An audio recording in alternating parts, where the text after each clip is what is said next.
Bueno, muy buenos días. Vamos a hablar hoy acerca de los glaucomas. El glaucoma no es igual a tener presión intraocular alta. El glaucoma es una enfermedad del nervio óptico, es una neuropatía. Hay pacientes que pueden tener glaucoma aunque tengan presión intraocular normal. Entonces es una enfermedad del nervio óptico y la presión intraocular elevada es un factor de riesgo dentro de los múltiples factores que tiene esta enfermedad. El papel del médico es muy importante porque en la evaluación durante la consulta médica general se puede detectar excavaciones grandes o nervios ópticos sospechosos y es la clave para que el médico remita al paciente a una evaluación oftalmológica y poderse diagnosticar esta enfermedad. Lo grave del glaucoma es que es una enfermedad asintomática, no produce ningún tipo de dolor y pasa desapercibida. Los pacientes van perdiendo la visión lentamente y no son conscientes de ello, de tal forma que no consultan, por lo tanto cuando se hace el diagnóstico generalmente es de manera tardía y ya hay secuelas por compromiso del campo visual de manera irreversible. La presión intraocular normal más o menos es entre 10 y 21 milímetros de mercurio. Por encima de 21 milímetros ya hablamos de una hipertensión ocular. Este es el segmento anterior. Nuestra gráfica muestra cómo en la cámara posterior, donde están los procesos ciliares, se produce el humor acuoso. El humor acuoso discurre por la pupila y pasa a la cámara anterior, donde llena la cámara anterior y se drena por el trabéculo, como lo habíamos visto en la parte de anatomía. Este trabéculo se comunica con el canal de Sklen y a las venas acuosas que drenan el humor acuoso hacia la circulación sistémica por el espacio subconjuntival. En el glaucoma de ángulo abierto, entonces hay un verdadero ángulo que se forma entre la pared anterior del iris y la superficie posterior de la córnea. Cuando este ángulo es de 30 grados o mayor, tenemos un ángulo abierto. Cuando es menor de 30 grados, estamos ante un ángulo estrecho. Vamos a hablar ahora del glaucoma de ángulo abierto. Este es el trabéculo. Parece que alteraciones que hay en este sistema de drenaje del humor acuoso son los que hacen que se acumule la presión dentro del ojo y producen el inicio de la patología del glaucoma. De glaucomas tenemos muchos tipos de glaucomas. Como pueden ver, la clasificación es amplia.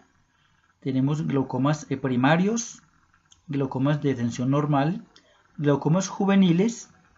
La sospecha de glaucoma es un diagnóstico que está en el CIE-10 y el paciente sospechoso de glaucoma está con algunas características que lo hacen ser sospechoso, pero no se ha hecho todavía el diagnóstico y puede permanecer varios años dentro de esta categoría.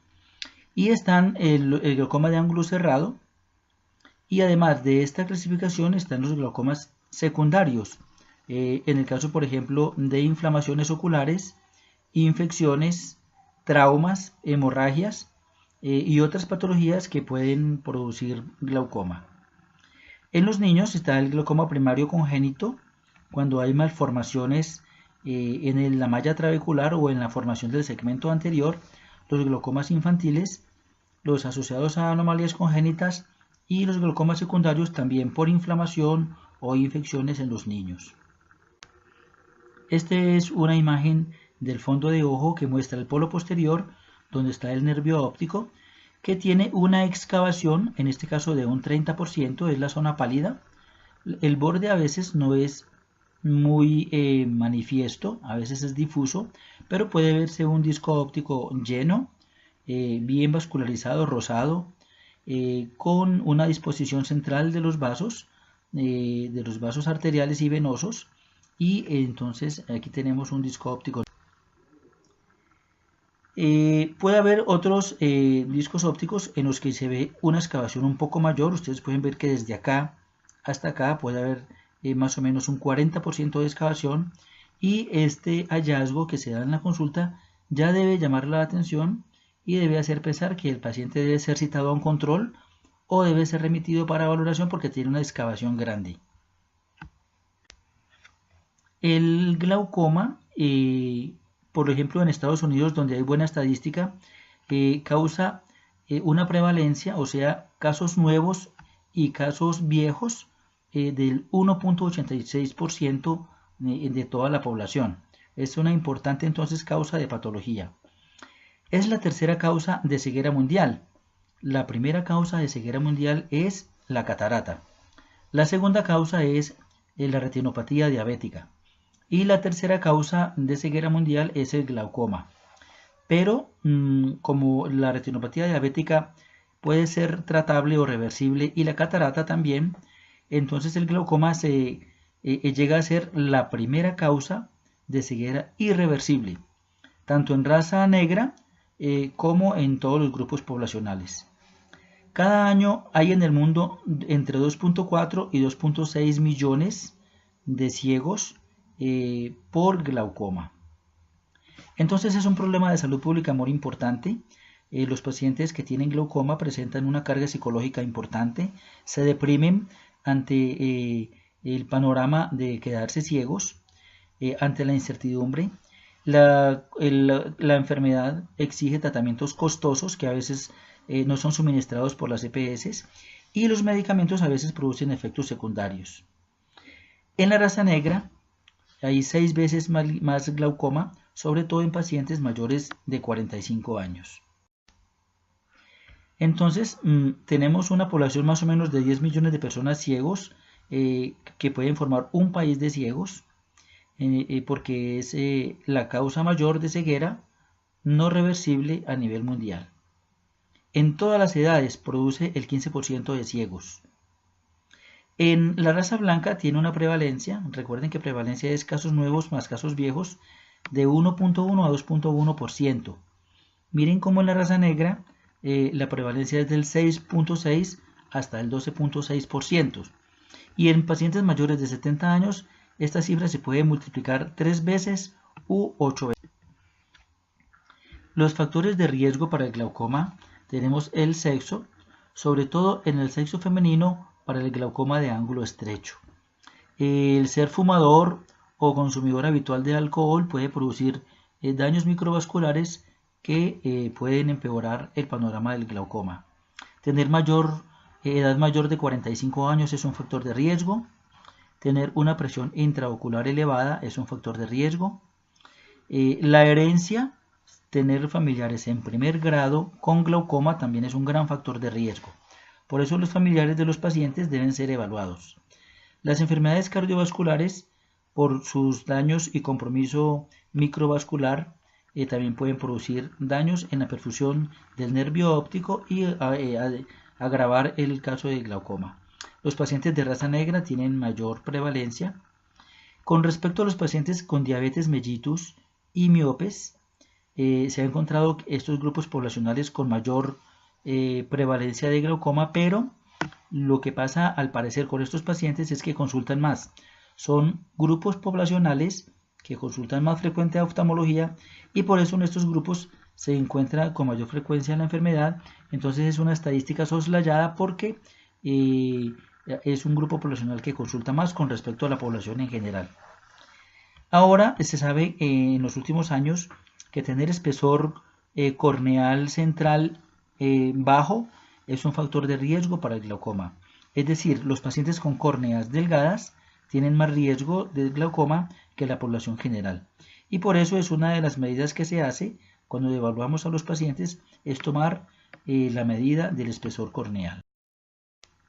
Para el diagnóstico entonces tenemos que tener en cuenta los factores de riesgo, la tonometría que se hace generalmente con el tonómetro de Goldman en el consultorio del oftalmólogo o del optómetra, la gonioscopia que es la evaluación del ángulo con un lente especial, una evaluación del segmento anterior, una medición del espesor de la córnea, la realización del fondo de ojo que la tenemos todos a mano con el oftalmoscopio directo que lo tenemos en los consultorios, y ya la evaluación con el estudio de campos visuales y las imágenes del nervio óptico como el OCT el HRT y el GDX, que son exámenes más sofisticados.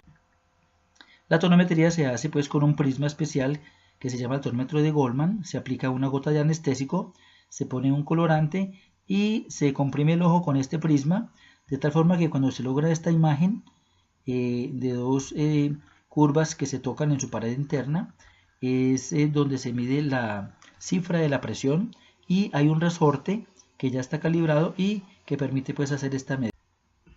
La gonioscopia es un lente especial de 3 espejos que permite evaluar el ángulo y mirar las características. Por ejemplo, en esta imagen se aprecian la línea de Schwalbe, que es donde termina el endotelio de la córnea, el trabéculo, que es esta mancha café, el espolón escleral, esta línea blanca, la úvea y la raíz del iris. Entonces son 5 estructuras que se aprecian en una gonioscopia. Miren ustedes en este caso cómo no se aprecia ninguna de las estructuras porque este paciente tiene un ángulo estrecho. Aquí está una enseñanza de cómo se puede hacer la gonioscopia y ser catalogada o clasificada como grado 1 cuando no se ve ninguna estructura, grado 2 cuando solo se ve una estructura, grado 3, grado 4 o grado 5 cuando el ángulo es completamente abierto. El fondo de ojo es muy importante. Ya recibiremos el entrenamiento para la realización del fondo de ojo en el consultorio. El disco óptico con su excavación tiene una disposición en la que el anillo inferior es la parte más gruesa, el del anillo neural, luego sigue la parte superior en grosor, luego la parte nasal y por último la zona temporal es la más delgada. Entonces sigue esta sigla que es ISNT. Y esta es la disposición normal de un disco óptico. Este es un disco óptico normal de una excavación de un 30%, un anillo neural pleno, rosado, con los vasos centrales. Y luego, con la progresión de la enfermedad, ya hay un aumento de la excavación, que en este caso es como de un 40%, y los vasos se encuentran desplazados hacia la zona nasal. Ya debe hacer sospechar que hay algo de patología.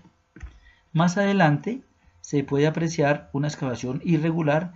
Miren como aquí en la parte inferior, que debe ser donde está más grueso el anillo, y en este caso está más delgado, porque hay una pérdida del anillo en esta zona. Y esta pérdida del anillo neural se correlaciona con defectos en el campo visual en la zona inferior.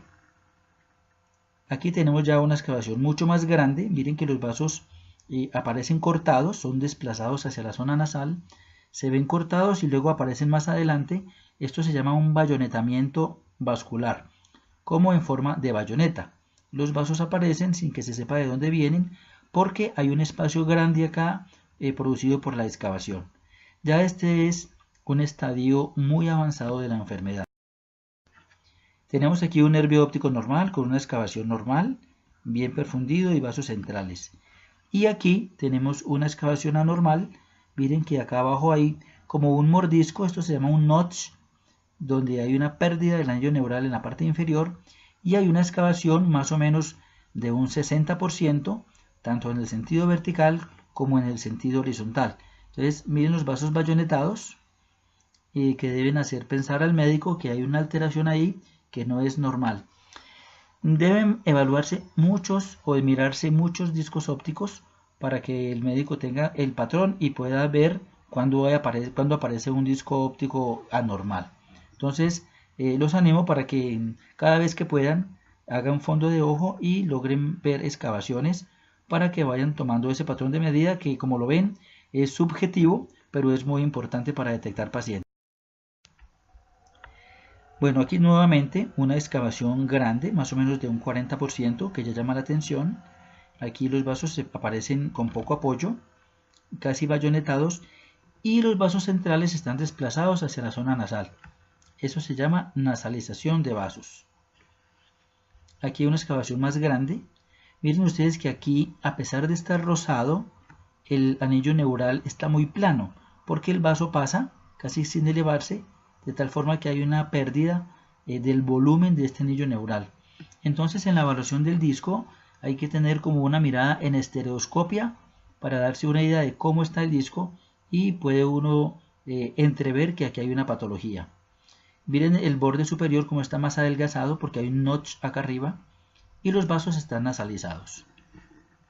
En este caso, por ejemplo, se ve el disco rosado, pero aquí no hay anillo neural.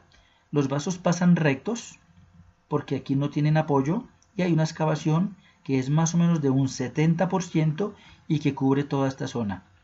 Los vasos están nasalizados y hay bayonetamiento. Cuando en una evaluación de un disco óptico ustedes encuentren una hemorragia en el borde del disco óptico, esto es una pequeña hemorragia en astilla, deben pensar que hay una evolución rápida del glaucoma que produce esta pequeña hemorragia. El problema es que esta hemorragia suele desaparecer a los 15 días y no deja huella, pero si la llegan a ver, deben remitir porque algo no anda bien con el paciente. Miren ustedes, la excavación acá está amplia porque hay un notch aquí superior. Y acá tenemos una excavación muy grande, por ahí de un 60-70%. El anillo neural temporal está muy perdido, muy adelgazado y la excavación pues es prominente. Los vasos están nasalizados. Hay una teoría mecánica que trata de explicar por qué el disco se va excavando.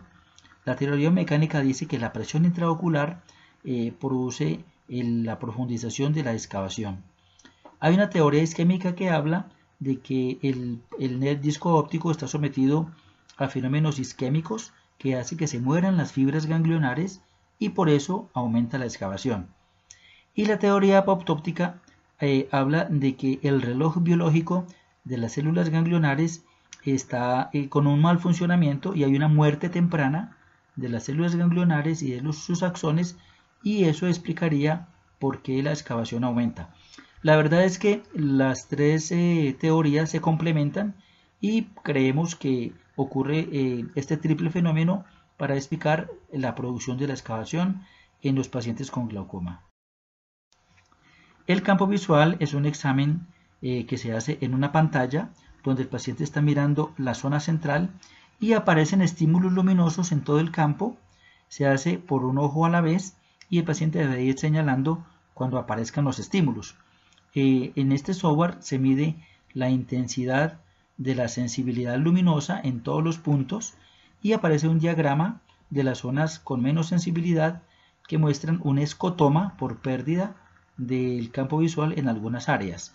Este software es inteligente, tiene unos índices de confiabilidad que ayudan a determinar si el examen fue bien hecho o si fue mal realizado por parte de la persona.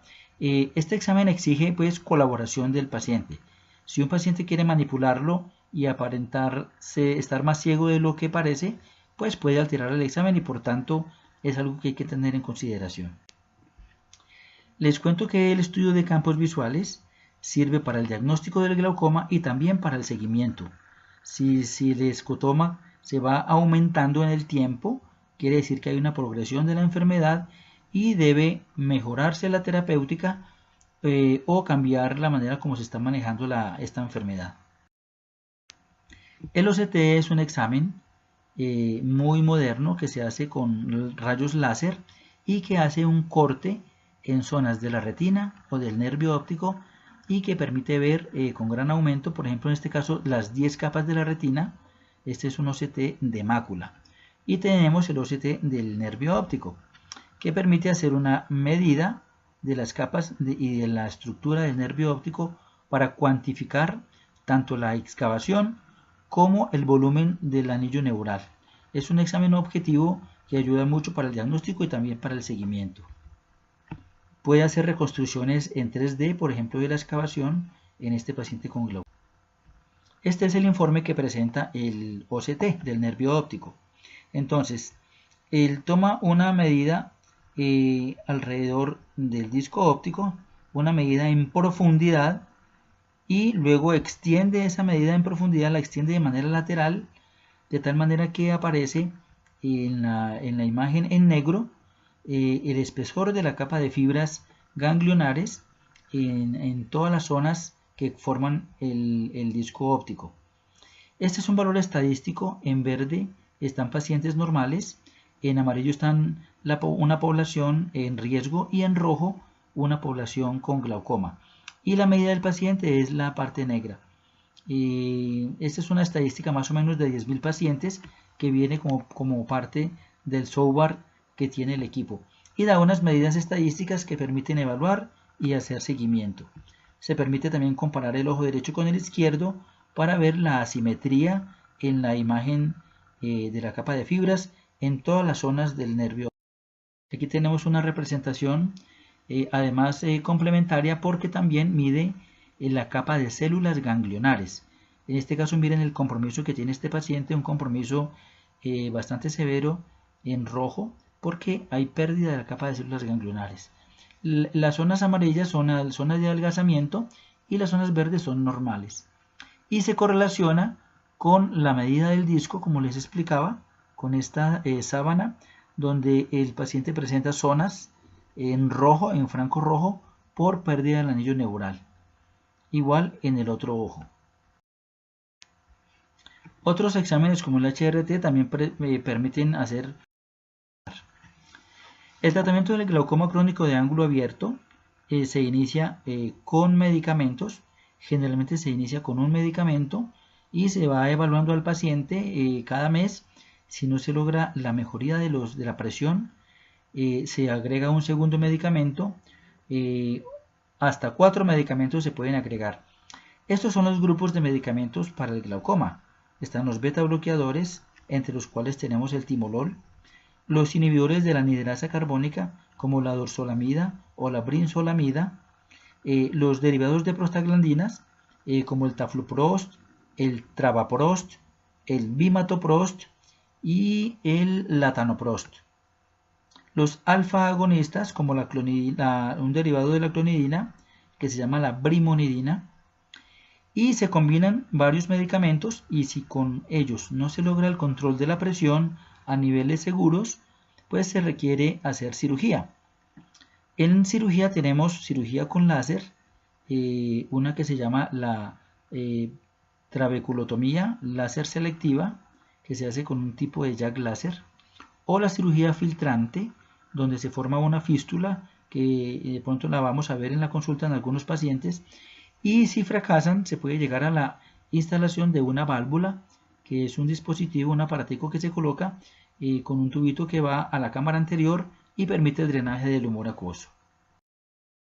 Este es el panorama de los medicamentos. Los medicamentos para glaucoma son costosos. Las EPS o el plan obligatorio de salud solo cubre 3 de estos medicamentos y los demás tienen que ser comprados por los pacientes, de tal forma que es una enfermedad bastante cara en su tratamiento.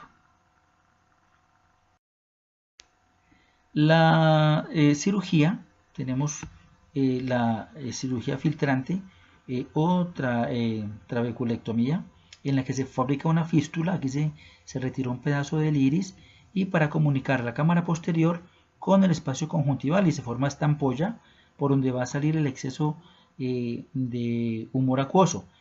De tal forma que si la ampolla funciona bien, el paciente no va a requerir medicamentos para el glaucoma más o menos durante unos 10 años.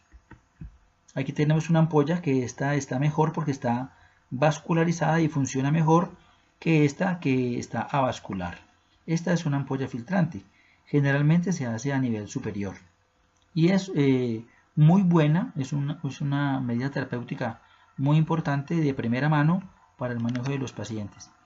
También se hace esta cirugía cuando los pacientes son incumplidos en el aplicarse las gotas, cuando las EPS no dan las gotas o cuando el paciente vive en zonas muy alejadas y no puede estar asistiendo a los controles, entonces se decide hacer la cirugía para proteger la visión. La trabeculectomía láser selectiva consiste en unas quemas, unos rayos que se hacen en el trabéculo para provocar la regeneración del trabéculo y mejora la filtración del humor acuoso. Se hacen en la mitad, en 2 cuadrantes inicialmente y a veces se puede hacer en los 4 cuadrantes. Y por último, esta es la válvula de Ahmed, es el dispositivo que se puede colocar cuando han fracasado todas las medidas anteriores o en algunos tipos de glaucoma muy severos. Se coloca en la parte superotemporal, va suturado y el tubito va por debajo de la esclera y ingresa a la cámara anterior. Es un gran método, una gran manera también de controlar la presión cuando han fracasado las otras medidas y da muy buenos resultados. No está exenta de complicaciones. Por ejemplo, se puede extruir o se puede infectar. Aquí tenemos un paciente con el tubo ubicado en la cámara anterior drenando el humor acuoso. Miren ustedes en este paciente cómo el tubo quedó un poco largo y va a requerir una nueva cirugía para recortarlo. Este tubo no puede contactar la córnea, por lo tanto el paciente no se puede masajear y tampoco debe contactar el cristalino. Por lo tanto es mejor hacer esta válvula en pacientes que ya han sido operados de catarata. Aquí tenemos otro paciente con el tubo en muy buena colocación. Muy bien, ahora vamos a referirnos al glaucoma de ángulo estrecho. En el glaucoma de ángulo estrecho tenemos que el ángulo que hay entre la cara posterior de la córnea y la cara anterior del iris es menor de 30 grados. Puede ser tan cerrado como 10 grados o 15 grados. Miren ustedes cómo el ángulo que se forma es muy estrecho.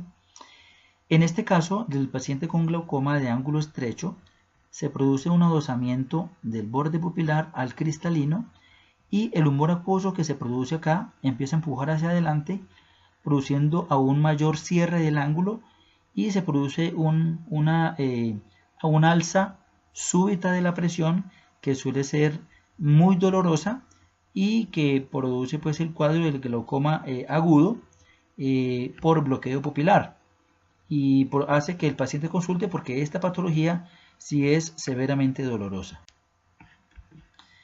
Miren ustedes cómo en este paciente que se adosó el iris al cristalino por una inflamación, se produce una obstrucción del flujo hacia la cámara anterior y cómo está bombado el iris.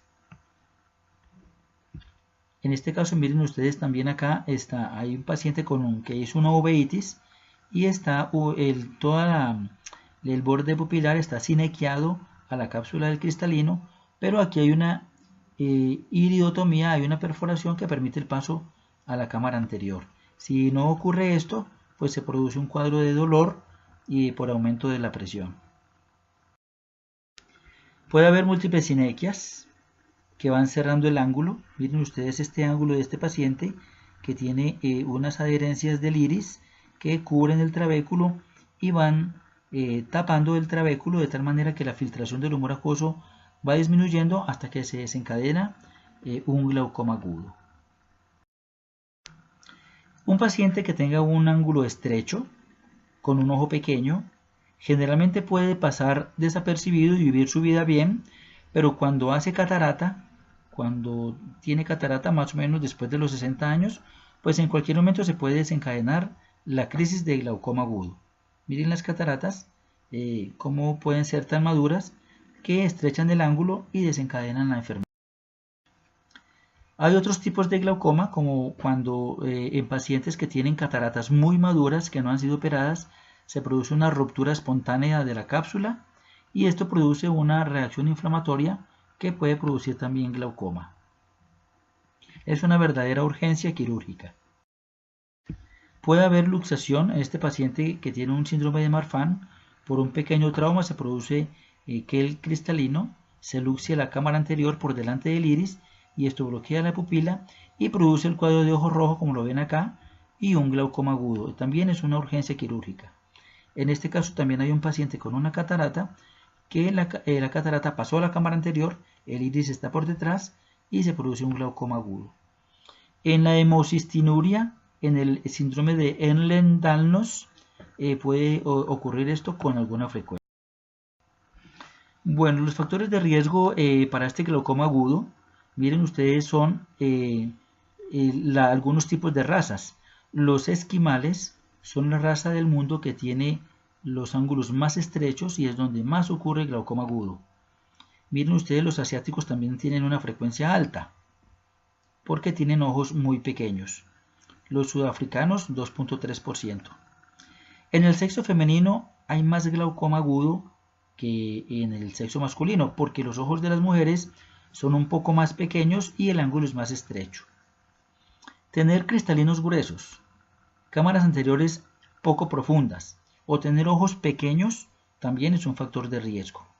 Y haber tenido un familiar en primer grado que haya tenido un glaucoma agudo es un factor de riesgo importante, y por eso todos los familiares de un paciente con glaucoma agudo deben ser evaluados para ver si requieren la realización de una iridotomía. Bueno, este es el cuadro clínico del paciente con un ataque agudo de glaucoma. Es un paciente que generalmente es un hipermétrope. El día anterior pudo haber estado trabajando en condiciones de poca luminosidad, o que consumió algún medicamento depresor del sistema nervioso central que le produjo alguna midriasis, y el paciente es despertado en la madrugada con un dolor intenso en el ojo está muy rojo, el paciente ve muy mal, puede empezar viendo a los alrededor de las luces, el dolor es intolerable, es muy severo, no cede con analgésicos, y el paciente suele presentar vómito. Es un paciente que se presenta hacia la sala de urgencias con un patrón de enrojecimiento que se llama inyección ciliar. Son vasos perpendiculares al limbo, y este dolor no mejora con analgésicos. Miren ustedes este cuadro.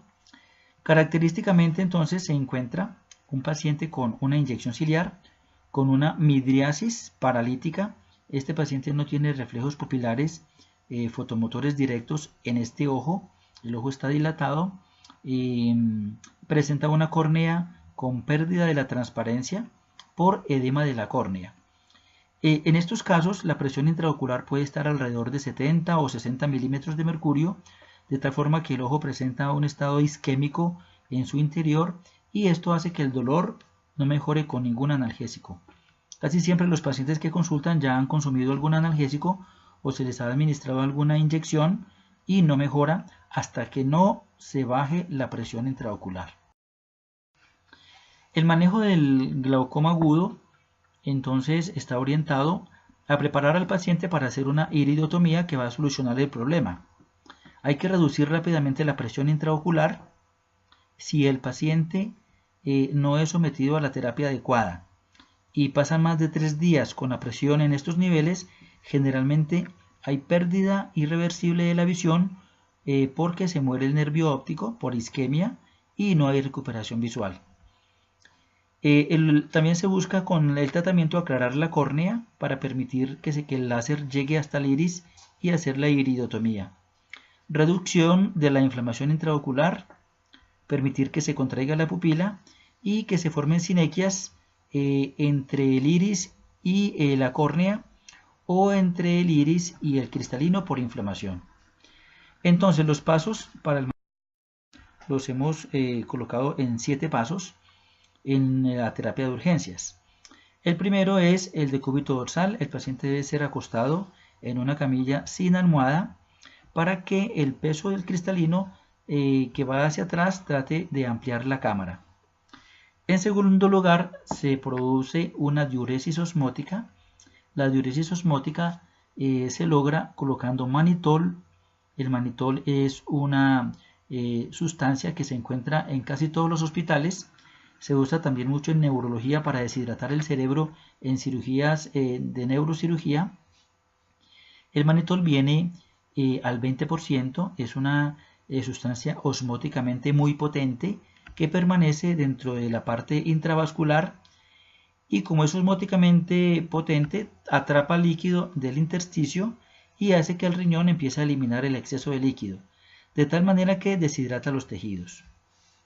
El manitol viene al 20%, de tal forma que trae 20 gramos por cada 100 centímetros. Por ejemplo, a un paciente de 60 kilos se le va a colocar 1 a 2 gramos intravenosos en una hora para bajar la presión intraocular. En este caso se le colocarían 300 centímetros de manitol. Este manitol viene en bolsas de 500 mililitros. ¿Cuál es la contraindicación del uso del manitol? Es la falla cardíaca, porque produce una sobrecarga vascular, y la otra contraindicación es la insuficiencia renal. No se puede usar en pacientes que están en diálisis o que tienen falla renal, pero es un excelente medicamento. En una hora después de ser colocado, el paciente orina en una gran cantidad y desaparece el dolor del ojo. ¿Esto por qué ocurre? Ocurre porque el humor vítreo, que ocupa más o menos el 90% del volumen del ojo, está formado por un 1% de colágeno y un 99% de agua. Y al ser deshidratado con el uso del manitol intravenoso, pues aumenta el volumen de la cámara anterior y desaparece el bloqueo pupilar y baja la presión intraocular. Es milagroso y es el principal método que usamos en la crisis de glaucoma agudo. En caso de que no pueda ser usado el manitol, recurrimos a la glicerina. La glicerina es una sustancia dulce, casi en todos los servicios de urgencias o de ginecología hay glicerina, es la que se usa para hacer los tactos vaginales. Si ustedes prueban la glicerina, se dan cuenta que es una sustancia supremamente dulce. Cuando se administra por vía oral a 1 cc por kilogramo de peso, tomada en pequeños sorbos, en unos 20 minutos se logra que alrededor de una hora después baje también la presión intraocular y se contrarreste ese glaucoma agudo. La contraindicación de la glicerina es en pacientes diabéticos por obvias razones. El tercer mecanismo que usamos es un inhibidor de la anhidrasa carbónica. El inhibidor de la anhidrasa carbónica que tenemos es la acetazolamida. Viene en tabletas de 250 miligramos, de tal forma que se usan 500 miligramos como dosis única. Se administran una sola vez y ayudan porque recuerden ustedes que la anhidrasa carbónica es una enzima que está en la cámara posterior del ojo y es el último paso metabólico para la producción del humor acuoso. Si se bloquea la anhidrasa carbónica, ya no hay más producción de humor acuoso y disminuye la presión intraocular. La otra cosa que se utiliza en cuarto lugar es un miótico. En este caso tenemos la pilocarpina, al 2% viene en gotas. La pilocarpina es un parasimpático mimético, de tal forma que produce miosis. Se coloca una dosis cada 15 minutos en el ojo afectado y luego se sigue colocando una gota cada 8 horas en ambos ojos hasta que se realice la iridotomía. Puede usarse también timolol al 0,5%, pero vale decir que el solo timolol no va a bajar la presión en un paciente con glaucoma agudo por cierre angular. O sea que usar solamente timolol es un paño de agua tibia y no se va a lograr la disminución de la presión si no se utilizan estas otras medidas terapéuticas iniciales. Como el ojo se inflama, se puede usar un esteroide y el paciente debe ser remitido cuanto antes para la realización de la iridotomía con láser, que consiste en un huequito que se hace en el iris para que el líquido pase de la cámara posterior a la cámara anterior, superando el bloqueo pupilar. Si no se logra hacer la iridotomía, se puede hacer una iridectomía con una cirugía. Entonces, miren ustedes aquí el equipo de Jack Laser. Está el médico haciendo con este lente, está haciendo los disparos para romper el iris y hacer la iridotomía. Así se ve una iridotomía bien hecha. Es un rotico que permite la comunicación de la cámara posterior a la cámara anterior y así se amplía la cámara anterior y desaparece generalmente el glaucoma agudo. Si no mejora con estas medidas, se puede hacer una iridectomía, ya es una cirugía abierta por conjuntiva, se entra a la cámara anterior y se retira un pedazo del iris para hacer el mismo mecanismo. Si con esto no se resuelve, entonces pues van a ocurrir secuelas. Miren ustedes, este paciente por inflamación tenía adherido el iris al cristalino. Con la dilatación se está logrando aquí romper estas sinequias, pero esto va a dejar secuelas. Miren la inflamación del ojo. Puede haber edema de la córnea. Este edema de la córnea se da porque la córnea está sometida a presiones muy altas durante mucho tiempo y se daña el endotelio, de tal forma que este paciente más adelante va a requerir un trasplante de córnea. El edema de córnea con pérdida de la transparencia, este paciente va a quedar con secuelas y va a requerir trasplante de córnea. El problema con el trasplante de córnea es que es una cirugía costosa, se requiere un donante, requiere muchos controles. Miren ustedes, este paciente tiene un trasplante y está haciendo un rechazo agudo. Este paciente va a requerir que se le repita nuevamente el trasplante.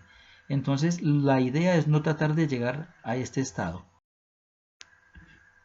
Las secuelas que quedan en un paciente con glaucoma, pues puede ser la formación de catarata, la muerte del esfínter de la pupila, el ojo queda permanentemente dilatado y ya no funciona el reflejo por la necrosis del esfínter, o puede llegar a haber un ojo ciego y doloroso que va a comprometer el bienestar del paciente porque pierde la visión de ese ojo y es un ojo doloroso difícil de manejar.